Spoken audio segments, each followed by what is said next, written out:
In our last lecture, we have started the topic of global species diversity.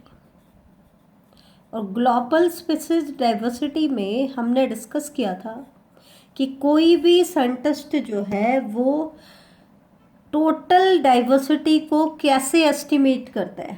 ये हमने पढ़ा था, gross estimate statistical logics को वो अपनाता है, तो वो हम डिस्कस कर चुके हैं। रॉबर्ट मे के अकॉर्डिंग जो टोटल ग्लोबल स्पीशीज डाइवर्सिटी है वो कितनी बताई थी बेटा हमने? 7 मिलियन।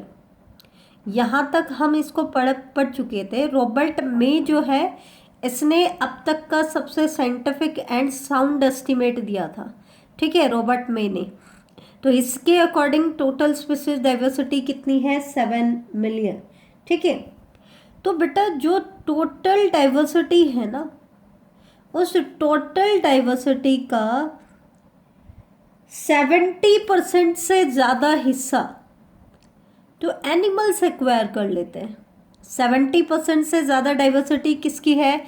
एनिमल्स की।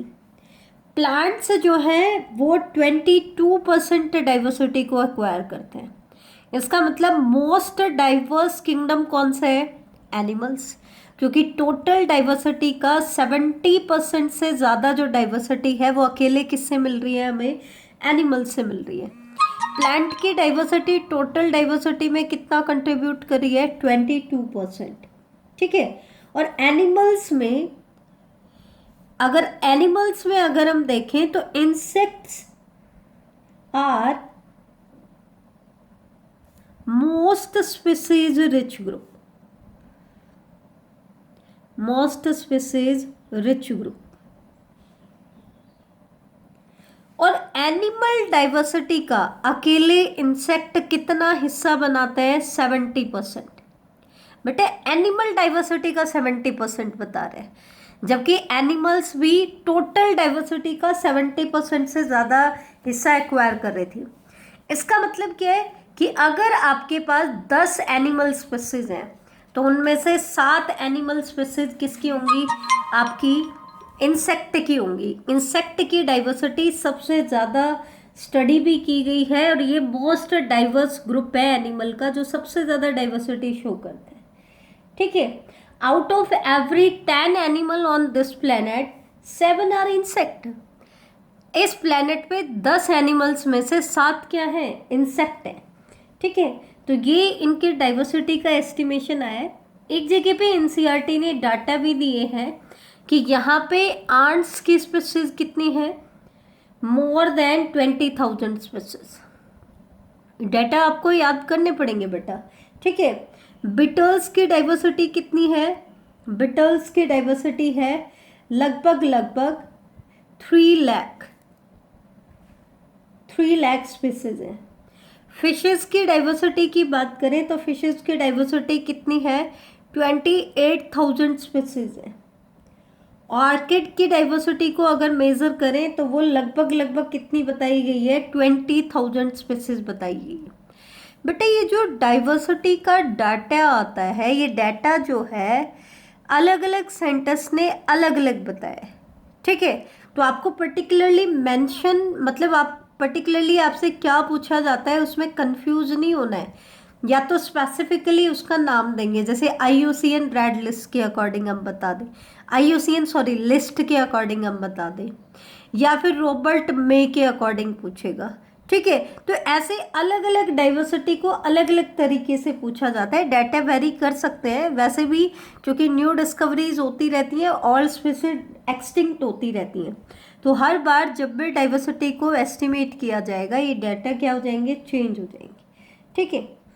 अब एक जर्नल पैटर्न बताया गया है कि ग्लोबल स्पीसीज डाइवर्सिटी हमें पता चल गया, तो इनमें से टोटल डाइवर्सिटी किस तरीके से डिस्ट्रीब्यूटेड है। अगर हम इसके लिए ग्लोबल बायोडाइवर्सिटी का प्रोपोर्शनेट नंबर ऑफ स्पीसीज अगर हमें देखनी हो कि कौन से ग्रुप की डाइवर्सिटी ज़्यादा है और कौन से ग्रुप की डाइवर्सिटी कम है, तो इसके लिए हमें एनसीईआरटी के पाई चार्ट की तरफ जाना पड़ेगा। तो ध्यान से देखें, यहाँ पर हम ग्लोबल डाइवर्सिटी दिखा रहे हैं किसकी? 3 मेजर टैक्सा की, जैसे कि प्लांट्स की, इनवर्टिब्रेट्स की और वर्टिब्रेट्स की। इससे हमें ये आइडिया हो जाएगा कि किन प्लांट ग्रुप की डाइवर्सिटी ज़्यादा है, किन की कम है, ऐसे ही इनवर्टिब्रेट्स में और वर्टिब्रेट्स में। इसमें ग्राफ में पूछा क्या जाता है, एक तो क्वेश्चन बनता है कि इन लेबलिंग्स डायग्राम आपको दे दे और इनकी जगह पे ABCD लिख दे और आपसे पूछ ले कि आइडेंटिफाई करो A क्या है, B क्या है, C क्या है। सेकंड क्वेश्चन क्या आता है, इनके अरेंजमेंट कि इस डायग्राम को देख करके बताओ सबसे ज़्यादा डाइवर्सिटी किसकी है, उससे कम डाइवर्सिटी किसकी है और उससे कम डाइवर्सिटी किसकी है, मतलब इनका इंक्रीजिंग या डिक्रीजिंग ऑर्डर आपसे पूछ ले। तो इनवर्टिब्रेट्स की अगर हम याद करें तो इसके लिए आपको एक कॉर्ड बताती हूँ, आसानी से याद हो जाएगा, IOMC। ठीक है, IOMC 4-5 बार याद करोगे तो अच्छे से याद हो जाएगा। IOMC मीन्स आप NCERT की बुक में इनके सीक्वेंस को मेंशन कर लेना, याद करने में आसानी हो जाती है। मतलब सबसे ज़्यादा डाइवर्स कौन है इनवर्टिब्रेट्स में, इंसेक्ट्स। ये तो टोटल एनिमल डाइवर्सिटी का ही 70% एक्वायर कर रहे हैं, तो इंसेक्ट जो है वो टोटल डाइवर्सिटी का सबसे बड़ा हिस्सा एक्वायर कर रहे हैं, 70% से भी ज़्यादा। ठीक है, हम कहते हैं टोटल एनिमल डाइवर्सिटी का 70%। ठीक है, तो इसमें सबसे ज़्यादा हमें क्या दिखाई दे रहे हैं, इंसेक्ट दिखाई दे रहे हैं। उसके बाद सेकेंड लार्जेस्ट ग्रुप क्या आ रहा है, अदर एनिमल ग्रुप। अदर मतलब इनको छोड़कर बाकी सभी इनवर्टिब्रेट्स को इसमें डाल दिया। तो इंसेक्ट से कम डाइवर्सिटी किसकी आई, अदर एनिमल ग्रुप की, लेकिन इसमें हम कोई एक सिंगल इंडिविजुअल नहीं ले रहे, बाकी बचे हुए सभी हैं। इसके बाद क्या है, इससे कम डाइवर्सिटी किसकी है, मॉलस्क की, और सबसे कम किसकी है, क्रस्टेशियन। अब इसका मतलब ये नहीं है कि क्रस्टेशियन की डाइवर्सिटी सबसे कम है, एक्चुअल में ये 3 ज़्यादा डाइवर्सिटी वाले ग्रुप है, इनको हमने स्पेसिफिकली मेंशन कर दिया और बाकी सबको किस में डाल दिया, एक ग्रुप में डाल दिया। तो इसको अरेंज करेंगे तो आपकी अरेंजमेंट क्या हो जाएगी, insect are more diverse than other animal group. इनकी डाइवर्सिटी ज़्यादा है किससे, मॉलस्क से, और इनकी डाइवर्सिटी ज़्यादा है किससे, क्रस्टेशियन से। तो ये तो आपको डायग्राम में इजीली दिखाई भी दे रहा है, साफ साफ दिख भी रहे हैं। अब आ जाओ वर्टिब्रेट्स में। ठीक है, वर्टिब्रेट्स का कोड क्या बनता है, FB रैम। ठीक है, FB रैम मतलब ये तो साफ साफ दिख रहा है, सबसे ज्यादा डाइवर्स कौन है, फिशेज है। फिशेज से कम डाइवर्सिटी किसकी है। अब देखो यहाँ पे काफ़ी सारा कंफ्यूजन हमें क्रिएट हो जाता है, क्लियरली हम कंफ्यूज हो जाते हैं, नहीं एस्टिमेट कर पाते कि किसकी डाइवर्सिटी ज़्यादा है। तो यहाँ पे आपको अच्छे से याद करना है, फिशेज से कम डाइवर्सिटी किसकी है, बर्ड्स। बर्ड्स आएंगे सेकेंड नंबर पे। बर्ड से कम डाइवर्सिटी किसकी है, रेप्टाइल्स। और रेप्टाइल से कम डाइवर्सिटी किसकी है, एम्फीबियन। और वर्टिब्रेट्स में सबसे कम डाइवर्सिटी किसकी है, मैमल्स की। फिशेस की डाइवर्सिटी सबसे ज़्यादा है, बर्ड्स की उससे कम, रेप्टाइल्स की उससे कम, एम्फीबियन की उससे कम, और सबसे कम किसकी, मैमल्स की। ये तो हो गया बेटा डिक्रीजिंग ऑर्डर। और अगर इंक्रीजिंग ऑर्डर पूछे तो क्या करोगे, mammals diversity is less than amphibian, amphibian diversity less than reptiles, reptiles diversity less than birds. इस तरीके से आप लिखते जाओगे तो इंक्रीजिंग और डिक्रीजिंग ऑर्डर कोई भी पूछ सकते हैं। ऐसे ही आप आ जाओ किसकी डाइवर्सिटी, प्लांट्स की। ठीक है, प्लांट्स की डाइवर्सिटी के लिए हमने कॉर्ड क्या बनाया है, फार्म फल।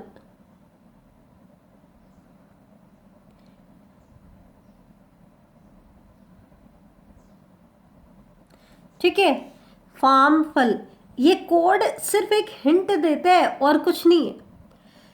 सबसे ज़्यादा डाइवर्सिटी प्लांट्स में किसकी होती है, फंगाई की। ये तो हम 11th क्लास में भी पढ़ चुके हैं, मोस्ट डाइवर्स ग्रुप कौन सा है, फंगाई।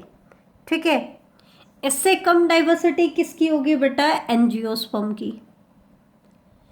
एंजियोस्पर्म से कम डाइवर्सिटी किसकी होगी, एल्गी।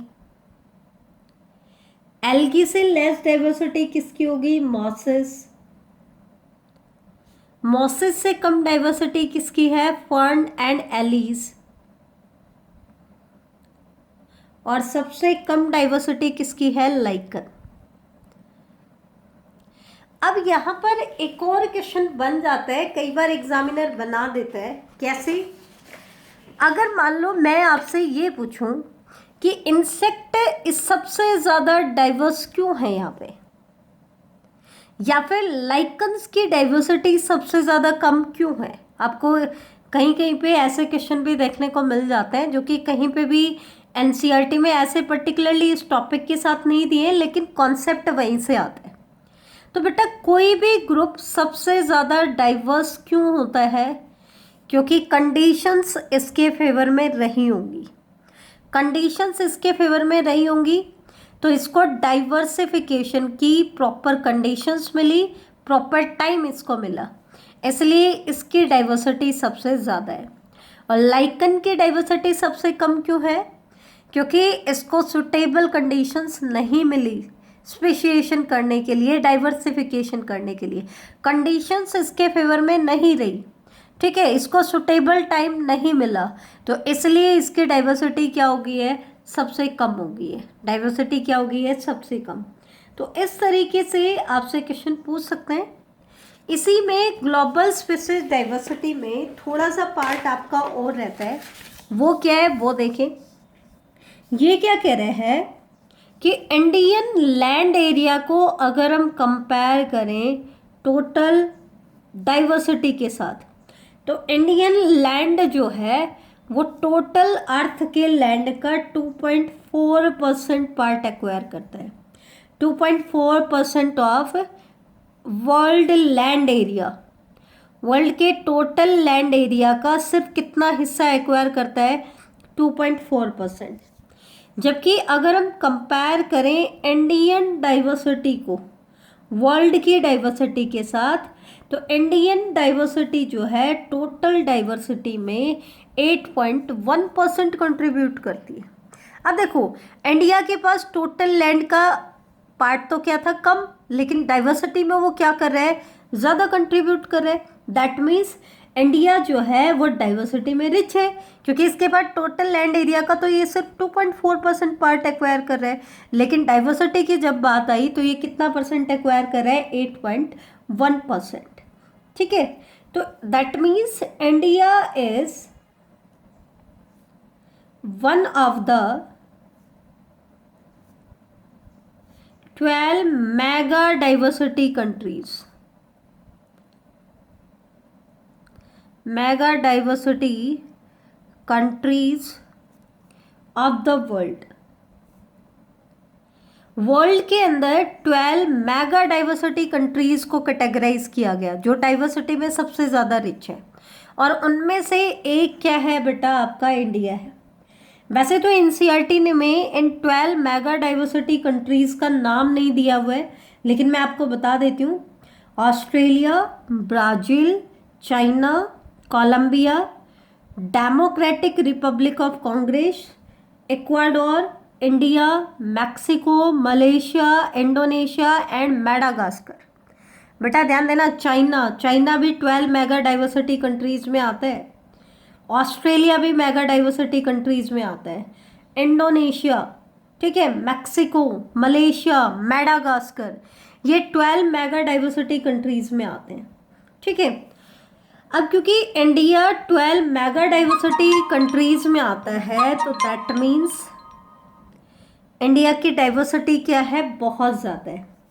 रिकॉर्ड्स की अगर हम बात करें, रिकॉर्ड्स फ्रॉम इंडिया, तो इंडिया से लगभग 45,000 स्पीसीज हमें मिली हैं। किसकी? प्लांट्स की। डाइवर्सिटी प्लांट्स की हमें कितनी मिली है? 45,000 स्पीसीज मिली है। And twice as many of animal, as many of animals, और इससे डबल लगभग किसकी डाइवर्सिटी मिली है? एनिमल्स की डाइवर्सिटी मिली है। मतलब प्लांट की डाइवर्सिटी हमें 45,000 स्पीसीज मिली है, एनिमल्स की इससे लगभग डबल रेशो में हमें मिली है। कितनी मिली है वो नहीं मेंशन किया है। ठीक है, मे ने ग्लोबल एस्टिमेट भी दिया। मे ग्लोबल एस्टिमेट एक तो मे ने क्या बताया था, रॉबर्ट मे ने, कि ग्लोबल स्पीसीज डाइवर्सिटी कितनी होगी, 7 मिलियन। ठीक है, अब वो ये हमें बताएगा कि अब तक हमने कितनी डाइवर्सिटी को डिस्कवर किया है।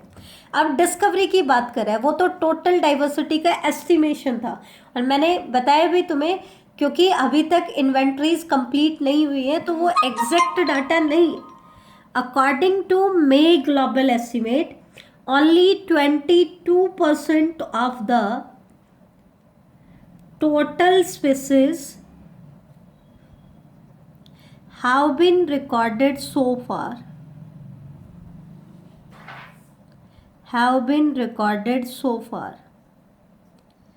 अब तक हम टोटल स्पीसीज का सिर्फ कितना परसेंट हिस्सा एक्वायर कर चुके हैं, कितना डिस्कवर कर चुके हैं, सिर्फ 22%। इसका मतलब 78% डाइवर्सिटी को अब तक हमने रिकॉर्ड नहीं किया है। और इस 78% में क्या आएंगे, more than 1 lakh plant species, लगभग 1 लाख प्लांट स्पीसीज है, and more than 3 lakh animal species. इतनी डाइवर्सिटी को अभी भी हमें डिस्कवर करना है, मतलब हम उनको डिस्कवर नहीं कर पाए, येट टू बी डिस्कवर्ड। ठीक है, तो ये चीज आप ध्यान रखना।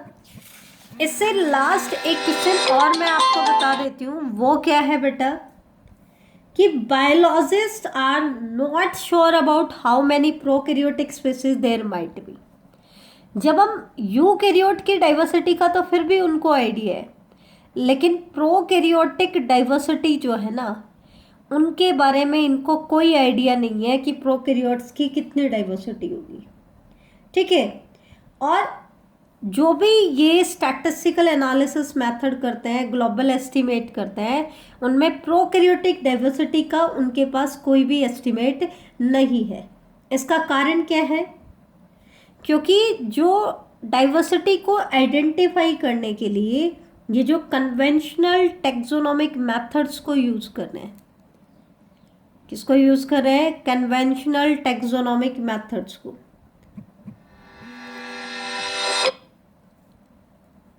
कन्वेंशनल टेक्सोनोमिक मेथड को, these are not suitable for identifying microbial species. ये माइक्रोबियल स्पीसीज मतलब माइक्रोब्स की डाइवर्सिटी को, स्पीसीज को आइडेंटिफाई करने के लिए सुटेबल नहीं है, क्योंकि माइक्रोब्स क्या होते हैं, they are small in size, microscopic nature के हैं, and they exhibit metabolic diversity, high metabolic diversity भी शो करते हैं।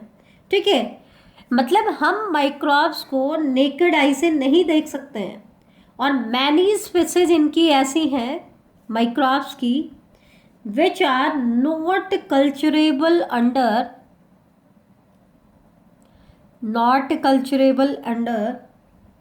Laboratory conditions. हम लैब में वो कंडीशंस क्रिएट नहीं कर सकते जिनमें वो ग्रो करती हैं।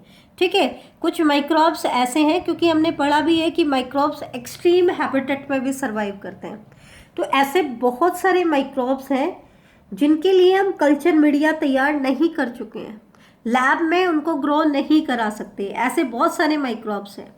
और दूसरा सबसे बड़ा प्रॉब्लम क्या है, क्योंकि हमने कहा था ये मेटाबॉलिक डाइवर्सिटी बहुत ज़्यादा शो करते हैं, और अगर हम इस क्राइटेरिया को लेकर के चले, अगर हम उनकी बायोकेमिकल और मॉलिक्यूलर डाइवर्सिटी को कंसिडर करें, तो अकेले माइक्रोब्स की डाइवर्सिटी मतलब प्रोकैरियोटिक ऑर्गेनिज्म की डाइवर्सिटी अकेले, it might alone run into millions,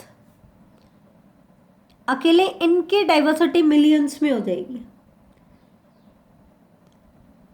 मतलब इनके केस में हम ये भी प्रॉपरली डिसाइड नहीं कर पा रहे कि इनकी डाइवर्सिटी बताने का क्राइटेरिया हम क्या बताएं कि कोई नई स्पीसीज बनी है या नहीं बनी है, क्योंकि उनमें बायोकेमिकल और मॉलिक्यूलर बेसिस पे बहुत ज़्यादा डिफरेंस है, मेटाबॉलिक डाइवर्सिटी बहुत ज़्यादा है। तो प्रोकैरियोट के डाइवर्सिटी को एस्टिमेट करना इतना इजी नहीं है। ठीक है, अभी तक साइंटिस्ट इनकी डाइवर्सिटी के बारे में कोई एग्जैक्ट डाटा हमें नहीं दे पाए, उनकी डाइवर्सिटी को फिगर आउट करना इजी नहीं है। तो ये था आज का आपका टॉपिक, इससे आगे हम नेक्स्ट क्लास में डिस्कस करें।